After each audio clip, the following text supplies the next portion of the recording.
para o jogo de amanhã. Porque se Grêmio e Palmeiras disputam uma vaga para a semifinal, a partir de amanhã, Flamengo e Internacional começam a disputar uma vaga para outra semifinal. Para essa semifinal, né? Que vai ter aí o duelo contra Grêmio ou Palmeiras. Ou seja, vamos ter uma semifinal brasileira e já garantida também a presença de um brasileiro na grande decisão no Chile, em Santiago. Isso é bacana. A gente já tem um brasileiro garantido na final da Libertadores da América. E, gente, que notícia ruim para o Flamengo hoje, hein? Gabigol, uma lesão muscular na coxa, reclamou de dores, saiu a lista aí dos relacionados do Flamengo, daqui a pouco a gente coloca na tela, e o Gabigol está fora do jogo. Qual é o tamanho dessa perda, hein? Gabigol fora desse primeiro jogaço entre Flamengo e Internacional. Não há dúvida que ele está fazendo uma grande diferença nessa temporada. É o artilheiro do ano, 24 gols, perda muito significativa, mas só que a gente tem que olhar um outro lado. O Inter pode não ter o Edenilson.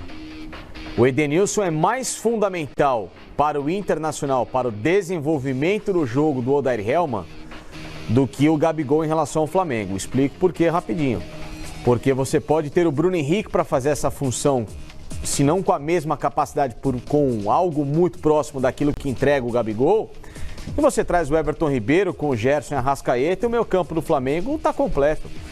Agora, o Edenilson é um cara que dificilmente no elenco do Internacional você vai encontrar uma peça que faça hoje todo o trabalho tático, até de construção, que ele tem apresentado. O Nonato faz isso bem? Faz, mas não com a qualidade do Edenilson. Nem tem também a versatilidade do Edenilson. O Rodrigo Dourado não tem essa função. Você coloca o próprio Bruno Silva, que chegou agora há pouco. Esses caras não têm essa disposição e o momento que tem vivido o Edenilson. Então, é uma baixa, sim, óbvio, tem muito peso para o Flamengo, mas o Flamengo consegue se virar melhor para achar uma solução em relação ao que tem o Odair para quebrar a cabeça com essa possibilidade de não ter o Edenilson amanhã. Gabigol fora, amigos. Assim, é um risco que se corre quando você não prioriza a competição ou o Campeonato Brasileiro, né? O Flamengo está aí em segundo lugar, 30 pontos, está bem, 2 pontos do líder, mas foi mais uma vez um risco, né? Foi para Brasília, não poupou, foi com todo mundo. É claro, o Rafinha, por causa da suspensão, não jogou, o Rodrigo Caio já vinha de lesão. Esses jogadores agora já estão à disposição para o Jorge Jesus. O Vitinho também está à disposição, é um jogador que pode ser escolhido por ele. É claro que vem há um bom tempo sem jogo. A tendência é ir com o Everton Ribeiro, que não jogou contra o Vasco. Everton Ribeiro, Arrascaeta, Gerson, aí ali no meio Arão com o Cuejá e o Bruno Henrique mais como referência. Agora, o elenco do Flamengo, o Jorge Jesus tem muitas peças, principalmente para essa parte ofensiva. Agora, você ter o seu artilheiro, sem dúvida, seria fundamental. É uma perca considerável. Claro que a torcida do Flamengo deve ter recebido essa notícia. Agora, tem jogadores com capacidade e o Jorge Jesus vai buscar, vai escolher como ele vai para esse jogo. Não se sabe se ele vai com os 2 volantes, se ele vai só com um volante. Agora, com a saída do Gabigol, é provável que o Arão com o Cuejá sejam mantidos na equipe. Já foi assim na Copa do Brasil, quando ele também não poupou contra o Goiás, vocês lembram? Foi um jogo maravilhoso, um dos melhores jogos do Flamengo. Meteu 6 no Goiás, mas perdeu o Bruno Henrique. Aí o Arrascaeta, logo no início do jogo, sentiu. E isso foi fundamental para o Flamengo. O Rodrigo Caio também está fora por lesão muscular. O Flamengo está fora da Copa do Brasil. Fundamental por esses motivos também. Jogadores importantes. Agora, eu acho que assim, eu concordo com o Facicani. Se olhando para o elenco do Inter, o Edenilson, hoje, para mim, até um jogador para ser convocado para a seleção brasileira, né, tem jogado demais, tem sido aí com o Guerreiro peças importantíssimas nessa engrenagem do Inter, que é um time maravilhoso, muito bom, 11 jogadores ali, é um time de igual para igual, com o Flamengo, com o Palmeiras, com qualquer um. mas perde uma peça, caso o Edenilson não jogue, uma peça difícil de ter um substituto. É claro que chegou o Bruno Silva, que eu gosto, é bom jogador e tem essa característica. Segundo homem que sai ali pelo lado direito forte, como sai o Edenilson. Só que o Edenilson vem jogando, vem sendo peça fundamental há muito tempo no Inter. Tá lá em cima. Mas você já vê uma peça ali que pode substituir, motivado, é experiente. O Bruno Silva, né, que veio do Fluminense. Então, assim, é outro duelo também de gigante, não dá pra você dizer que quem é o classificado. Só acho que jogando em casa, o momento ofensivo que o Flamengo vive, o Flamengo leva uma ligeira vantagem para o primeiro jogo. Não estou falando para o confronto.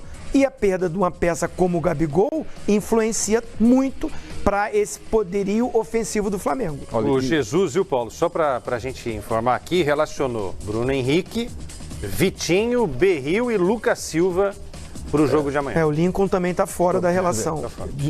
Independente, vamos deixar o Inter de lado. Tá, vou deixar o Edenilson de lado. Gente, enquanto o Paulo fala, relacionados no ar. Pode a ausência do Gabriel Barbosa nossa, pesa e pesa demais. Você tem aí exatamente os 4 que você falou. Vitinho, Bruno Henrique, Berril e o Lucas Silva. Queira ou não queira, tá bom, vai botar o Bruno Henrique jogando, mas você perde a força do Bruno Henrique pela esquerda, porque o Vitinho não está completamente recuperado. Então a ausência do Gabigol, para mim, independentemente do que possa acontecer com o Edenilson, esquecendo o Inter, é uma pancada duríssima jogar sem o Gabriel no Maracanã amanhã contra o Inter. É muito pesado, que o Gabriel queira a gente imaginar como um jogador diferenciado, ele não é exageradamente um nota 10, mas é um cara que está evoluindo, tá? É nota 9. É uma nota 8. Não, tô a camisa dele. Nota 9, sim. Ele e pode chegar, ele pode até evoluir, porque ele é jovem, mas ele é um cara decisivo no Flamengo. Então a falta dele, e eu tô com o Zinho, exagerar, repetição de escalação em jogos subsequentes, Campeonato Brasileiro, com o elenco que o Flamengo tem, né, corre esse risco. Corre o risco. A gente já citamos aqui Rodrigo Caio, Vitinho, né? E o Arrascaeta, jogadores, o próprio Bruno Henrique, jogadores que tiveram lesão. Everton Ribeiro, tudo lesão muscular e numa sequência de jogos que todo mundo sabia e tem conhecimento que é difícil. E eu classifico, repito, independentemente do nome que for, podia ser até mesmo o D'Alessandro, mas a ausência do Gabigol, ela vai mudar e muito a força do Flamengo no poder de ataque. Eugênio, sem Gabigol, tamanho dessa perda e o que você faria aí para que o Flamengo siga forte nesse grande duelo contra o Internacional? Forte ele vai seguir. O Flamengo tem muitas opções no ataque. Eu vou me lembrar, vocês podem me ajudar, né? O Flamengo, na verdade, desde aquela partida com o Emelec, em que o Gabigol sentiu, né? Sentiu naquela partida? Sim. Fez os gols e sentiu. Saiu, né, do jogo. O Flamengo teve, de fato, 3 jogos. Ele não jogou contra o Bahia. 3-0, Bahia. Né? E aí o Flamengo jogou com o Grêmio, ele também não jogou com o Grêmio. Também não jogou. Mas o Flamengo ganhou sem ele, do Grêmio. Ganhou bem do Grêmio, jogando bem no Maracanã. E ressaltar que o Grêmio com o time reserva. Ok, com o time reserva. Mas o Flamengo jogou bem. Sim. No Maracanã, foi dono do jogo. E aí ele volta contra o Vasco. Tem algumas questões pra gente observar. Eu acho que o Flamengo tem incorrido no erro de forçar a barra com alguns jogadores. Não é só a questão da política de não poupar. É, às vezes, colocar jogadores fora da hora mesmo, independente de poupar ou não. Foi o caso do Felipe Luiz lá contra o Bahia.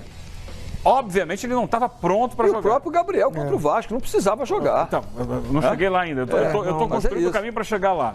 Foi o caso, aí já no desespero, do Everton Ribeiro e do Arrascaeta contra o Emelec no jogo de volta. O Everton Ribeiro, o próprio técnico do Flamengo, disse no sábado, após a vitória sobre o Vasco, que o Everton Ribeiro ainda não se recuperou. E ele entrou no sacrifício lá atrás. 2 semanas atrás. É verdade. O próprio Arrascaeta também. Se precipitou a volta dele no desespero. Ele jogou bem até aquele primeiro tempo contra o Emelec. No segundo não aguentou, entrou o Arrascaeta também meio que no sacrifício, forçando barra. O Flamengo tem elenco, é claro, não no mesmo nível, para você perder ao mesmo tempo Everton Ribeiro, Arrascaeta, Diego, que já tinha perdido, mas são jogadores que estão no elenco, fazem parte do elenco do Flamengo. Num momento como esse, para você perder um jogador ali na frente, é melhor colocar um jogador que está inteiro e segurar um pouco. Não tem sido a postura do Flamengo. Vai para o jogo de qualquer forma. No caso do Gabriel, se a lesão é a mesma, é uma lesão muscular que voltou, foi um erro de avaliação dos médicos. Mas se ele estava completamente recuperado e sofreu uma outra lesão, eu acho que também não fazia muito sentido ele que já estava afastado do time há 2 semanas não jogar contra o Vasco. Porque é natural, ele teria que ter uma partida para ganhar um pouco mais de ritmo de novo e aí voltar a jogar quarta-feira, porque ele estava 2 semanas sem jogar. Para o Gabriel não era uma sequência de jogos, a não ser que ele não estivesse completamente recuperado e ele tenha voltado a sentir a mesma lesão muscular. Aí, equívoco, mais uma vez, dos médicos, da comissão médica e técnica do Flamengo de colocar ele em campo no clássico contra o Vasco. Se for isso, é mais um erro na conta e um erro grave, porque concordo com o Paulo Lima. Vai fazer muita falta, sim, afinal de contas, ele é o artilheiro do time, ele é o artilheiro do Campeonato Brasileiro, ele vive um momento realmente de muita qualidade. Isso quer dizer que o Flamengo já perdeu o jogo? Não. O Flamengo tem outros jogadores. O Bruno Henrique está numa fase sensacional, por exemplo, e chega na frente para finalizar. O Arrascaeta entra na área e fez esse papel na ausência do Gabigol. O Arrascaeta foi o homem de área do Flamengo, com o Gerson por trás. Você coloca o William Arão chegando um pouquinho mais. E o Flamengo tem a volta do Vitinho para compor ali pelo lado do campo. Então, obviamente, o Flamengo continuará sendo forte, mas é uma perda representativa no potencial de finalização do Flamengo, que é a principal virtude do Gabigol hoje. A bola bate no pé dele, ele está chutando muito bem, com muita precisão, muita força, e isso, com certeza, num jogo de mata-mata, faz a diferença. A ausência dele faz a diferença. Só uma questão do Gabigol que me incomoda, que não tem a ver com isso. Essa história dele sair, estava lendo até na coluna do Renato Maurício Prado, nosso ex-companheiro aqui no Fox Sports. Ele sai do campo e diz, os últimos jogos, vou aproveitar os últimos jogos. Que últimos jogos? O contrato dele não vai até o final do ano? Sim. Tem muito que jogar ainda. Que último jogo? Não estou entendendo quando ele fala isso. Já falou mais de uma vez isso. Os últimos jogos até o final do ano, mas não deveria ficar falando. Tem que aproveitar os últimos jogos pelo Flamengo, os últimos jogos pelo Flamengo. Gente, daqui até o final do ano, Gabigol, tem muito jogo, não são os últimos, não. São os últimos 20 jogos, pelo menos, para você. Esse é um problema, né? Quando ele veio, já se sabia da possibilidade e do risco de ele arrebentar com a camisa do Flamengo e depois deixar o Flamengo para voltar mas a eu se acho que ele tá tão bem, na Europa. ele tá jogando muito bem. Sim. Que ele não pode dizer que os últimos... Eu quero ficar, vou arrebentar, estou vivendo um momento excelente, quero continuar vivendo esse momento. O Flamengo está fazendo bem para o Gabriel. Como o Santos fez. O Santos, mas ele hoje está melhor do que estava no Santos. Sim, a qualidade do Flamengo é infinitamente superior